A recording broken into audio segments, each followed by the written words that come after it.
my GC co-creators, Lilou here on the beautiful magical island of Maui in Hawaii, sitting next to Wayne Dyer. I am so excited. Nice to see you. Mwah.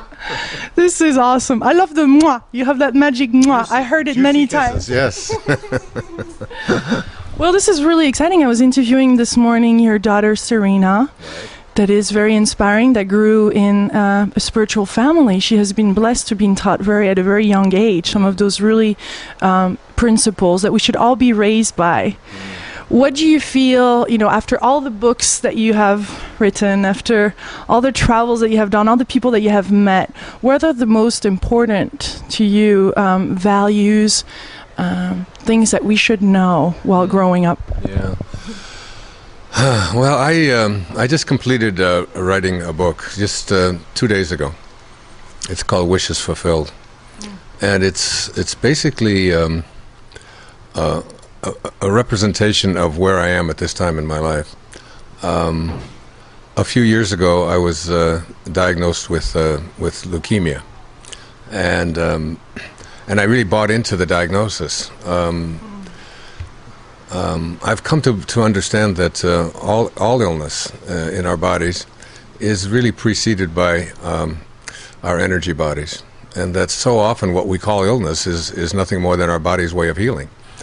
For example, if I were to cut my arm right now, and immediately what would happen is that all kinds of white blood cells would start rushing towards there, and before long a scab would form, and then it would get all red, and it would look horrible. And if you just came out of nowhere and just looked at this thing on my arm, you'd say, oh my gosh, that's an awful thing, we better cut that out. When in fact, that is just the body's way of healing, creating a scab, getting all the red inflammation and so on, all the pus that's there, all of that is part of the healing process. And I began to look at leukemia the same way, as just the body's way of responding to perhaps psychological traumas, from failed relationships in the past or whatever it is, and that the body just always knows what it's doing, and the body is perfect. So you ask what the values are. What I've discovered in the last year or so in this writing is that who we are is not really these bodies at all. And I've talked about this, and there's a lot of that in the literature and so on, but when you come really face to face with it and begin to understand it, that there is something much grander to who we are than just this physical form. For example, I'm sitting here with you, a beautiful woman. I'm 71 years old. You're whatever age you are, and if I were to ask you, are you your body? And you were to say, yeah, well, this is who I am. This is my body. I'd say, well, how many bodies have you been in? Just since you incarnated on just this lifetime. Since the time you were in one about this big, one that weighed 8 or 9 pounds. You were in a 20-pound body. You were in a little toddler body. You were in a teenage body. You were in a 20-year-old body. And you say, are they real? Are they real? And you'd say, well, of course they're real. I'd say, well, then go get one. Bring me back your 20-year-old body, and I'll go get mine, and we'll bring it into this room, and we'll diagnose it, and we'll look at it, and we'll talk about it. And you say, well, I can't do that because it's gone. And one of my teachers was Muktananda, and Muktananda, the great spiritual saint from India, said that when he was asked what is real, he said, that is real which never changes. So when you think about your body being real, I mean, if it's like you think about something that never changes, that's obviously not your body. It's nothing in this physical plane whatsoever. Everything we're looking at here, including this ocean and the trees and this room and this couch and all of that, it's all changing. And ultimately, it all just returns back to its invisible source. So that's true of the body that we're in now as well, that it's really, it's not who we are. That who we are is that invisible presence that keeps occupying all of these new bodies. Like from the time that you sat down here to talk to me and the time that we finish, you will be in a different body than you were in when we started. Our bodies are changing that much. The trillions and trillions of cells and so on, always in a constant state of flux and change. So it's like really learning that who we are is something much more complex, something much more profound, something much more spiritual than just a physical body that, I've often said that, life is nothing more than a sexually transmitted terminal disease. It's like, it's just the nature of everything that shows up. So what I discovered and what I learned with this diagnosis of leukemia is that there is something within me that defies having a name. But I've come up with a name for it. And I didn't come up for the name with it, for it. God came up with a name for it.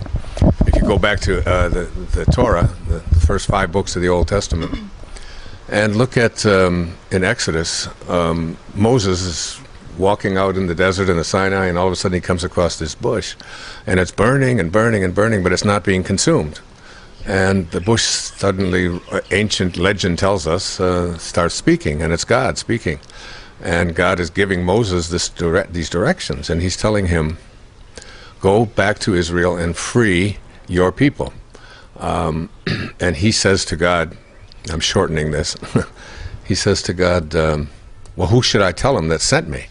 And he said, and it's the only place, the only reference in any spiritual literature, and this is 1,300 years BC, before the birth of Christ, 1,300 years before that, 13 centuries. God says to Moses, my name is I am that I am, and that shall be my name for all future generations. I am that I am. So that's our name. That's the name of God. And that's really the name of the invisible presence that's in each and every one of us. I am. So how we use the name I am is really how we use the name of God. In the Old Testament, in the book of Joel, it says, let the weak man say, I am strong. Jesus is asked, about being God, and he said that even before Abraham was I am. And almost every important thing that Jesus says in the New Testament begins with I am. I am the way, the truth, and the light. I am the resurrection. He didn't say I am the crucifixion. Too often we put all of our emphasis on the crucifixion and the suffering, and that's one of the reasons why we have so many problems in this world. It's because we have all these Christian people focusing on the crucifixion and on the suffering and on the wounds and on the thorns and the horrors of being nailed to a cross. I remember when 2 of my little girls were at a private school in the 2nd grade, and one of them came home and said, I can't stand going into the chapel because every time I look at that, I see this dead man on this piece of wood, and it's like it just bothers me so much. And she asked if we actually had to move her out of the school because it was so troubling for her, because they insisted that she go. And I just think that Jesus should be seen as the resurrection. That's what he said, the light, the endless spiritual light that's in each and every one of us. And I've discovered that about myself, and I began to stop saying I am a cancer patient, and I began to say I am well, I am perfect health, I am divine health, I am healing, I am content, and very carefully using this phrase I am in my life to recognize it. In the New Testament it says, Jesus says to the people who are about to stone him, he said, why would you stone me? And they say, well, because you claim to be a man, and you're not, and you claim to be God, and you're a man. And he said, is it not written in your laws that I have said you are gods, that you're all gods?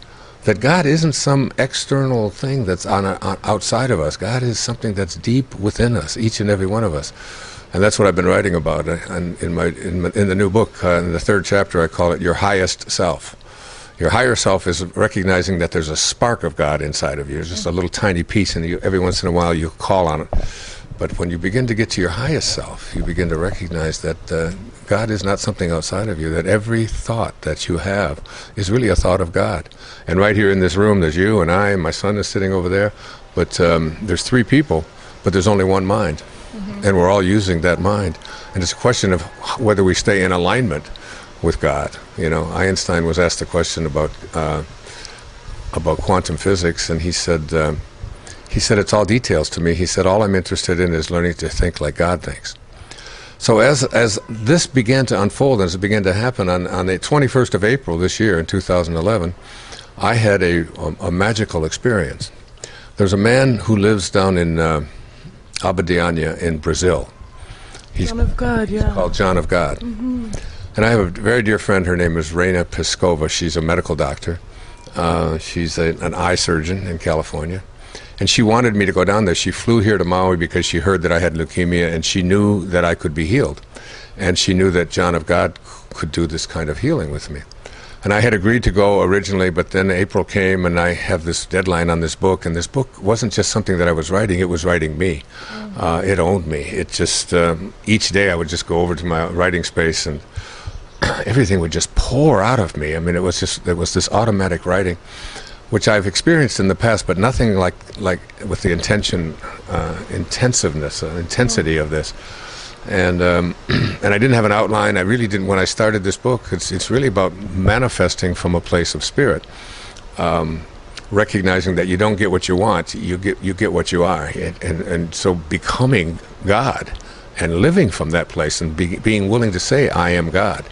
You know, like St. Paul says in Philippians, he says, have in you the same mind as Christ Jesus, who being in the form of God, did not consider it robbery to be equal with God.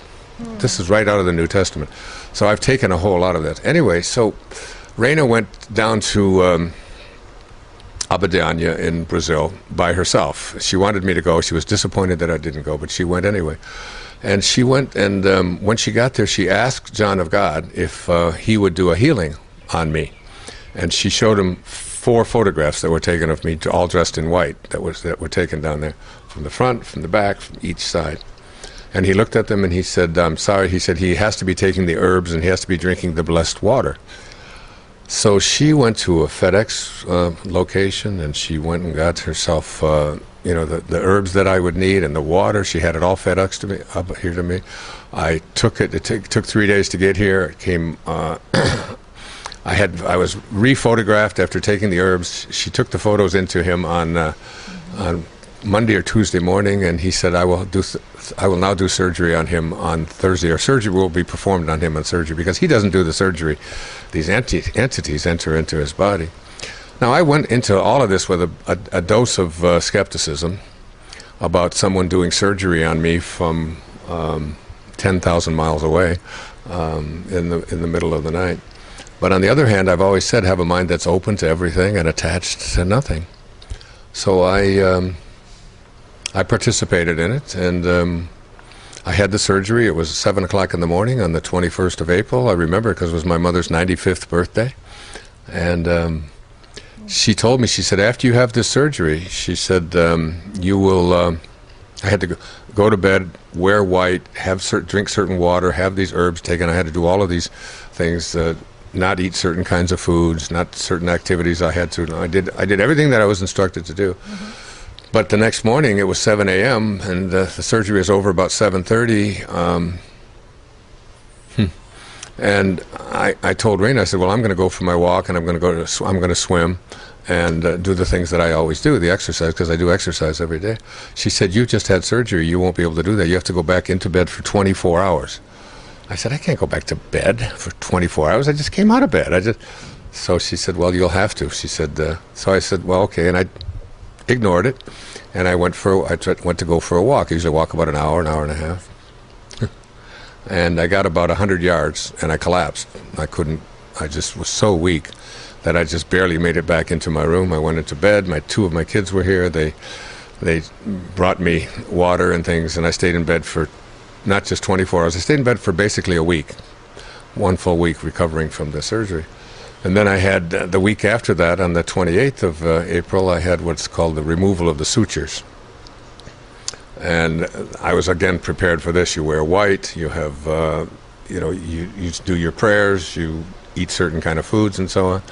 By now I was much more of a believer that something really divine was going on here, that this man who has treated over 20 million people over the last 40 years in Brazil has never had any infection. In fact, Oprah Winfrey sent a crew down to Abadiânia to find out what about this guy, because as soon as I said his name, you knew what I was talking about.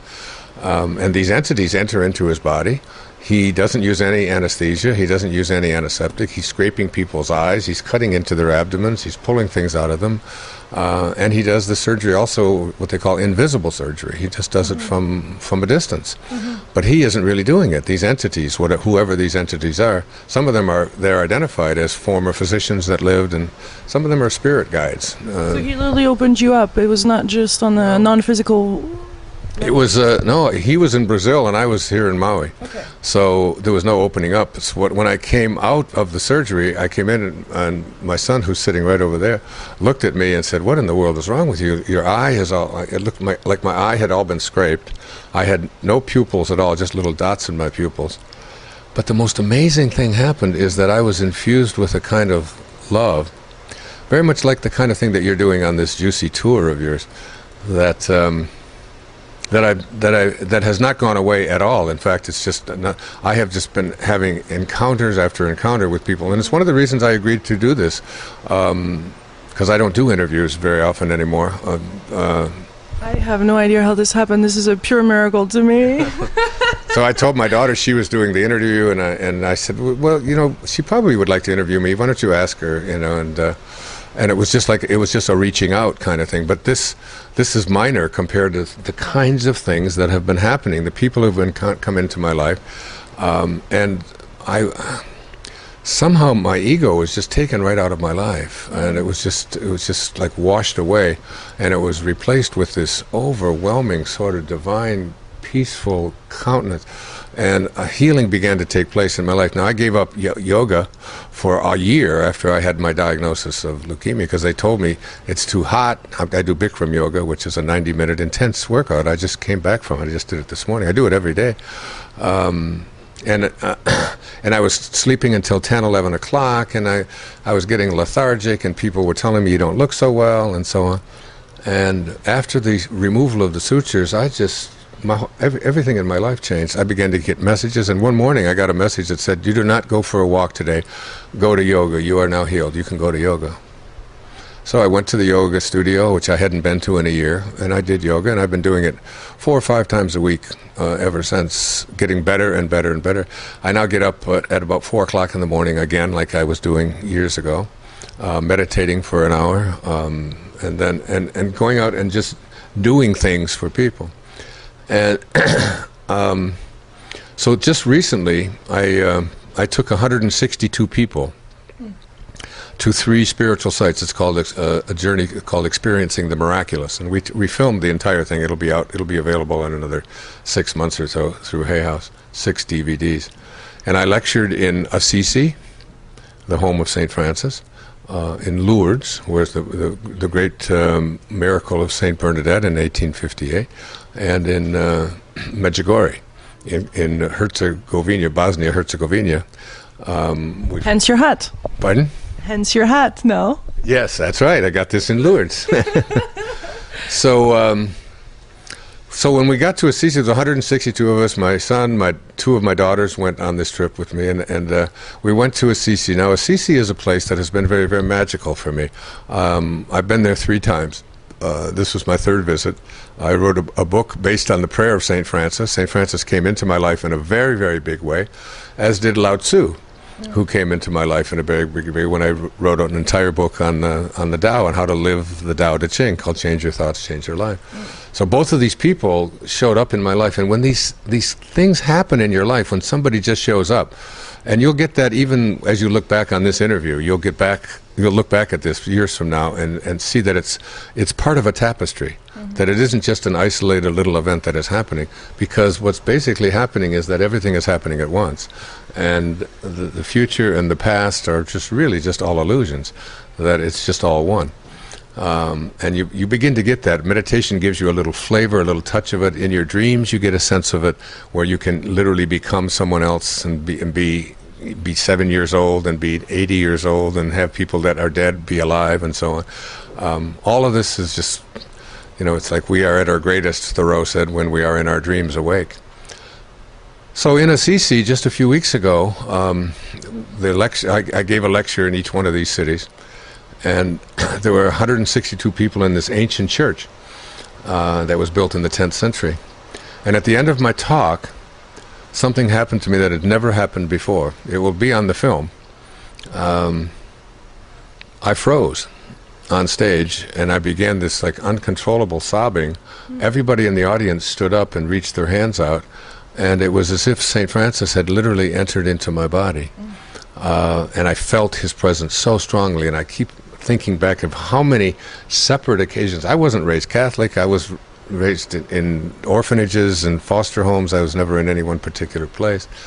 And I've been exposed to all of these. But for some reason, this man, for whom the city of San Francisco is named, who lived back in the 13th century, and just devoted his life to Christ consciousness and living from that place, became such an important part of my life. I just received a letter from a woman who heard me speaking up in Vernon, British Columbia, and she said when I started talking about St. Francis, she actually saw me transform on the stage and had a brown robe, and I literally became St. Francis up there on the stage. And then she said an hour later you were speaking about Lao Tzu and the Tao Te Ching and how impactful that was, and how ironic it was that these two people came into my life in so many different ways, so that I had to sit down and devote years of my life to studying their material and actually writing it and living from that. And what happened is there was a time when my ego would say, well, that's because I'm so special, and after all, I am Wayne Dyer, and I'm making a big impact in the world, and so on. But I began to realize that it has nothing to do with my having been them in a previous life. And there are no previous lives. There are only parallel lives. Everything's happening at once. And that when you begin to assume the feeling of a wish that you would like to have fulfilled, which is what I've done with this leukemia, it isn't just like an intellectual exercise where you say, I am well and I live from that perspective. It's like you begin to feel that in your body, and you experience the feeling of it, and you assume the feeling of whatever wish it is that you would like to have. You assume that it's already fulfilled. And when you do that on a really dramatic level, like on stage in Assisi, and you begin to talk about something that you not just know intellectually, but that you feel as a part of your life. You embody? Yeah, you become it, and it becomes you. St. Francis and you are no longer separate. You and Lao Tzu are no longer separate. You and God are no longer separate. You are one. You are one with everything. And it shows up. It shows up in photographs on orbs that show up at different places. It shows up, some people who have a clearer spiritual vision will literally see it. So is there truly a process to that, or is it just by your presence in that moment that allowed that to come in? Because there is always that fine line between us being the co-creator, creating, putting it out, but also just receiving. It's a fine line, isn't it? Well, it's in the I amness, you're still constantly reminding yourself that you are healthy. Yeah, but after a while, the intellectual exercise of saying the right words, I am, you get past the intellectual part of it. You know, in order to understand something intellectually, you have to analyze it. And the first four letters of analyze are anal. And so we tear it apart. That's what it means to analyze it, and we figure it out, and we come up with a formula, and we interpret it, and we get other people's opinions about it, and we go on the internet and we look things up, and we write papers about it, and we talk to experts about it, and that's how you understand something intellectually. To understand something spiritually, there's only one way. And very few people know how to do this, and that is you have to experience it. You have to, and experiencing what I'm speaking about, experiencing the awareness of I am God.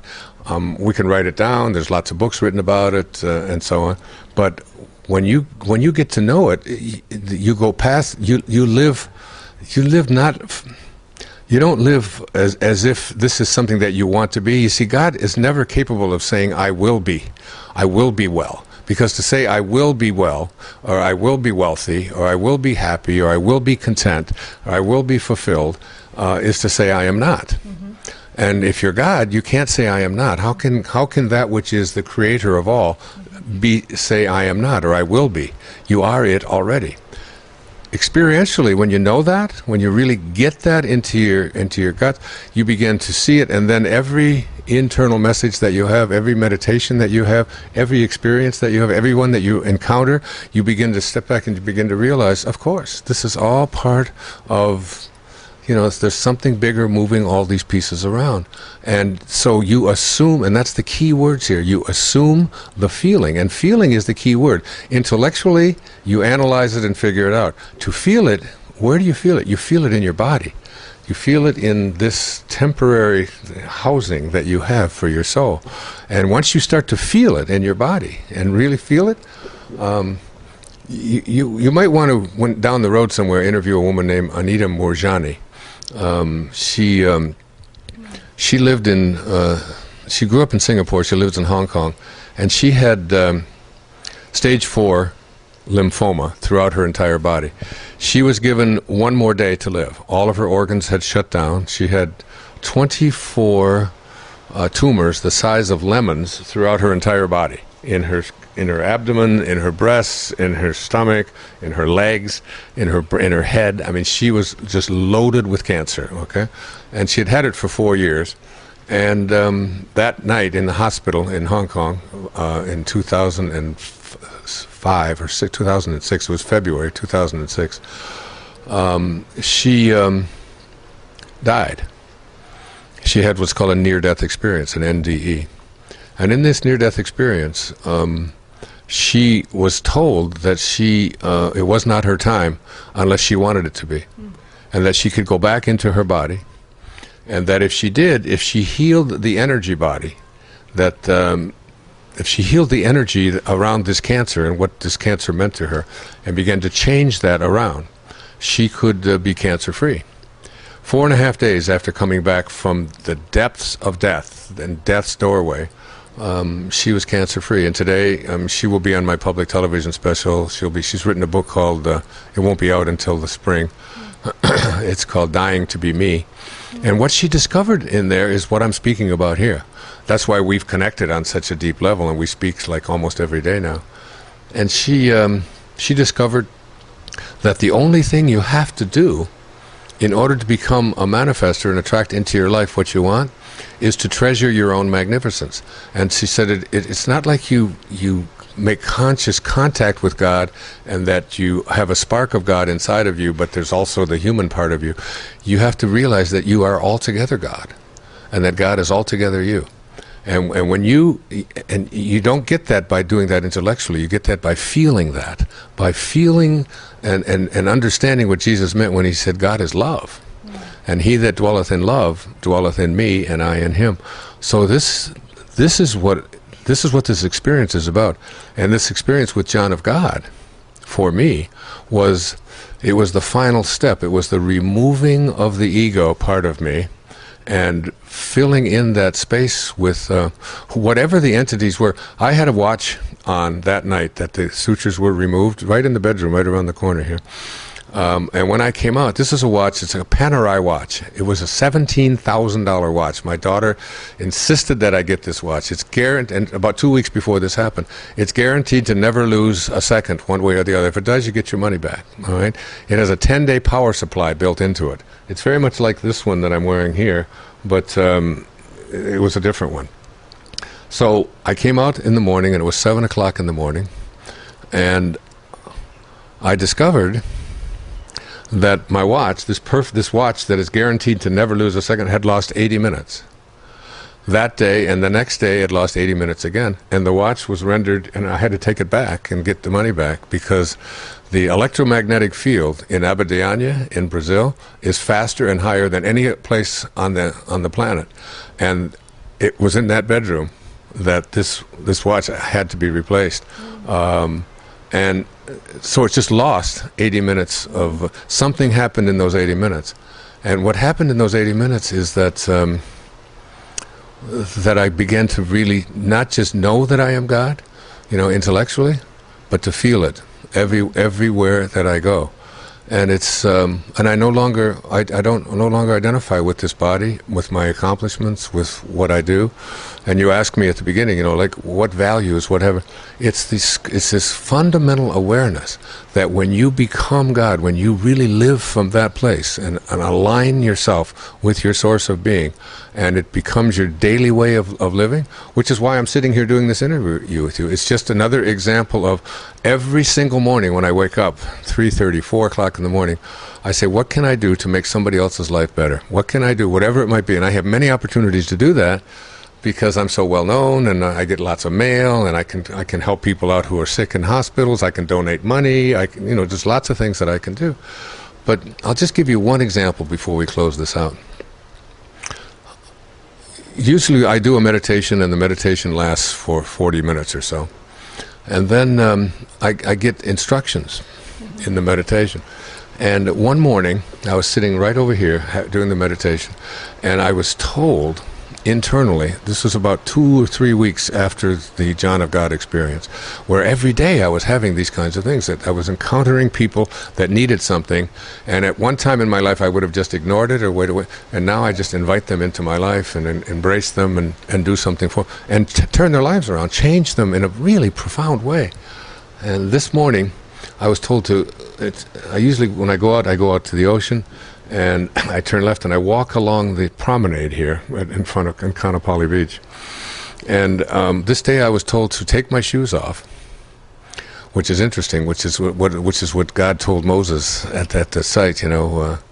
Elizabeth Barrett Browning wrote a poem about it. She said, "Earth's crammed with heaven, and every burning bush afire with God. And those who truly know take off their shoes, while the rest sit round and pick blackberries." And that was her poem. And God had said to Moses, "Take your shoes off. This is sacred ground here. What you are right now. When I'm sending you off, I am that I am." So I was told to take my shoes off, walk on the beach, which I haven't done for years because it's slanted and I had a hip issue and all of that kind of thing. So this day I walked along the beach, and I saw a man sound asleep on the beach. That's very rare here at this particular place, but this was somebody, he looked like he was very poor, looked like a drug addict, to tell you the truth, and a blanket over him, beard kind of thing. And I ignored him. I walked a little beyond that, and I walked up in front of the Hyatt Regency, and there was a man sitting there, and I began to talk to this man. He recognized me, and I began to talk to him, and I gave him a copy of a film I had done called The Shift, which I had with me. Thank you. And I talked to him he was talking to me about his wife and how much trouble it was, and he was trying everything to be nice to her and to be kind to her and just send her love, but she just kept reacting with anger and just, and I talked to him about doing what I understood in my learning as I was writing this book about I Am, this book that I'm speaking about that I just finished, Wishes Fulfilled. And one of the things it says in the I Am discourses is that as long as you have any judgment, condemnation, or criticism towards any of God's children, you will not be able to reach divine alignment with God. So judgment, criticism, condemnation. And I said, when you talk to me about your wife, you're judging her, you're criticizing her, and you're condemning her because she's not the way you want to be. Try today not doing any of those things, just with her, just for one day. And he was just he said, "Oh my God, that's going to be the good," and it turns out 2 days later I saw him again, and he's just totally transformed his relationship by just not criticizing, condemning, and judging, which is what our egos are always doing. So I touched this one person's life. It's only 5:30 in the morning. Then I walk back and I see the man laying there, and he's and I think to myself, I really need to help this man, but I wanted to give him $100, but I didn't have any money with me. So I came running back here to the apartment. It was about a 10-minute walk, and I walked upstairs and I put some money in my pocket, and I went back down and I tapped him on the shoulder, sound asleep, and he woke up startled. He was only 27, 28 years old. His name was Vince. And he just looked like I was going to be mad at him, or he thought I was the police or something like that.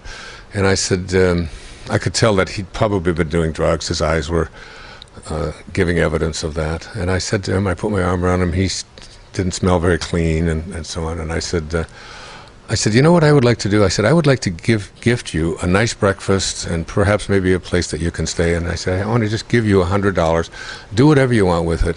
And just know that he said, oh my God, he said, you're the first person since I've been on Maui that has talked to me as if I mattered, as if I was a decent person, and he just walked away. So now this was two people's lives that I had touched, and I didn't give this person $100 because I'm so noble and because I'm so rich or anything like that. I gave it to him because I was compelled to, I was called to. Mm-hmm. And it wasn't what he did with the money, it was the extension of love. I got back here, I went to come upstairs to my apartment, and I realized I had grabbed the wrong key, I couldn't get in. So I live in a place where you have to get a key. So I walked down the stairs, and on the way to get another key, I run into a woman named Susan whose son was killed. He was 10 years old, and he was killed by a drunk driver 2 years ago. His name's Will Smith from San Antonio. And I started talking to her, and when she said that she had to go testify, and she said, Wayne, she said, I just got a video of his second grade graduation, which I had never seen before, and tears were streaming down her face.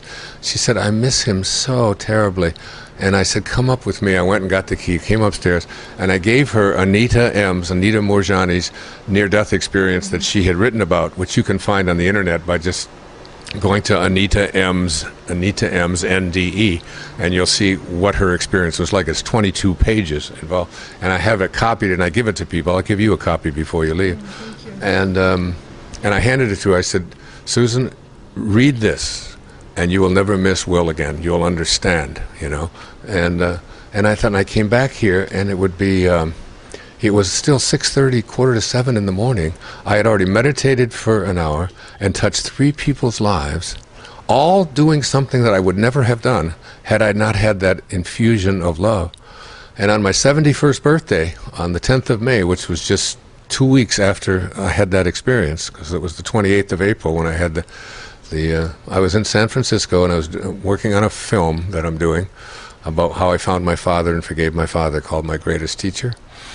And all I wanted to do for my 71st birthday was to go out, and I took $50 bills and $20 bills, a whole stack of them. And I went out, I was in San Francisco, right across from the St. Francis Hotel. And every drug addict, every person who was fumbling through looking for plastic bottles to take back, every person, man, woman, or whatever, I just stopped them, talked to them, said something, and gave them $50 or gave them $20. And I walked back, and I had given away, I don't know how much I had given away, a lot of money. And I went back into my hotel room, and I thought, this is the nicest birthday that I've ever had in my life. And it wasn't like I wanted anything. I didn't want a cake. I didn't want anybody to say happy birthday for me. I just wanted to serve. And that's what's happened to me since I've had this experience with Anita, with the St. Francis thing, with the Lao Tzu thing, with John of God. I have been being prepared, I believe, for my ascension. And I don't think you don't have to necessarily leave your body. I don't know. I'll go when I'm called. But in the ascension, you become the resurrection. In the resurrection, instead of the crucifixion, you become this being of light that rises above the ego and live from that place. And that's my goal, to make the world do that. So a place of enlightenment, would you say? Just a place of higher, just a place of light, place of higher light. Like the images of, there are images of Jesus nailed to a cross, suffering with thorns on his head and wounds on his fingers and his hands, rather, and his side. And there are images of Jesus transcending, going beyond this bodily form, going beyond this ego, going beyond suffering, and being a being of light. That's what I think Jesus' purpose was, to teach that. And that's what I'm doing today.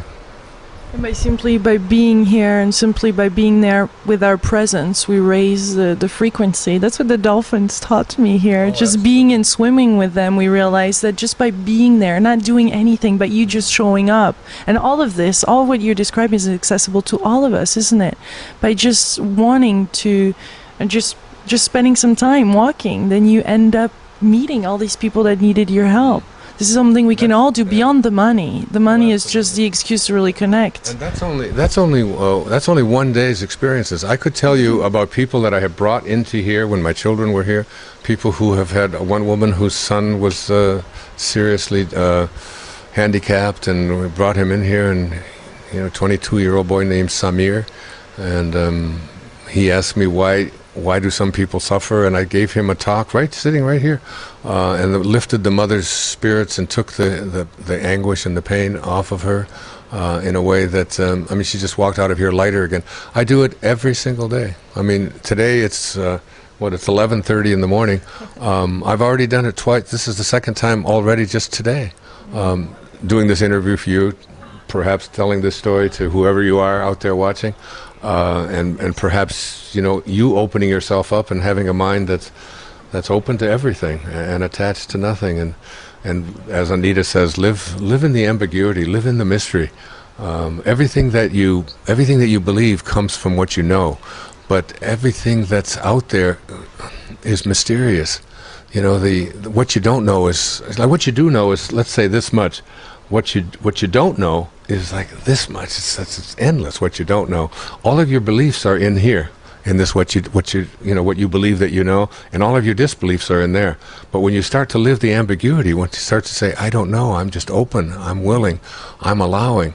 I'm talking to you about as a man who's had a reputation of being on pretty solid ground over the last 40 years or so, and written 36 books about it, and lectured in public television and all over the world to huge audiences.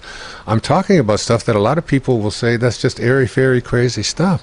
But at the age of 71, I realized that there's something divine. I had a woman in here, 20 years old, whose whole left side of her face was paralyzed, and I taught her how to go do the I am discourses and do the I am frequencies and say I am healed, I am paralysis free. 2 weeks later, she was on a stage with me in Calgary in front of 2,500 people, showing them that she had been given a prognosis of it's going to take 2 to 4 years. Her name is Nicolette, and so it just goes on and on and on. Yeah, all of us, everybody out there, you're all God. God is not something external to you. That's what religion has tried to teach you, that we're the ones who can make contact with God for you. And I say, let go of all of that and make conscious contact with God yourself, because you are God. It's the highest place within yourself. And what I'm hearing is that the unknown is really the real. Yeah, that's what's most real, isn't it? Yeah, it's the mysterious. It's live the great mystery. There are many things I do not understand, and I like it that way. Thank you. Well, thank you, Wayne. Thank you so much for your time. Thank you for this beautiful connection. Thank you for the miracle of us sitting here today and sharing this with thousands and thousands and millions of people all around the world. We send you much love, much aloha from Hawaii. Namaste. God bless you all. You are God. Every one of you. Just keep that in mind. Wishes fulfilled. Wishes fulfilled. Okay.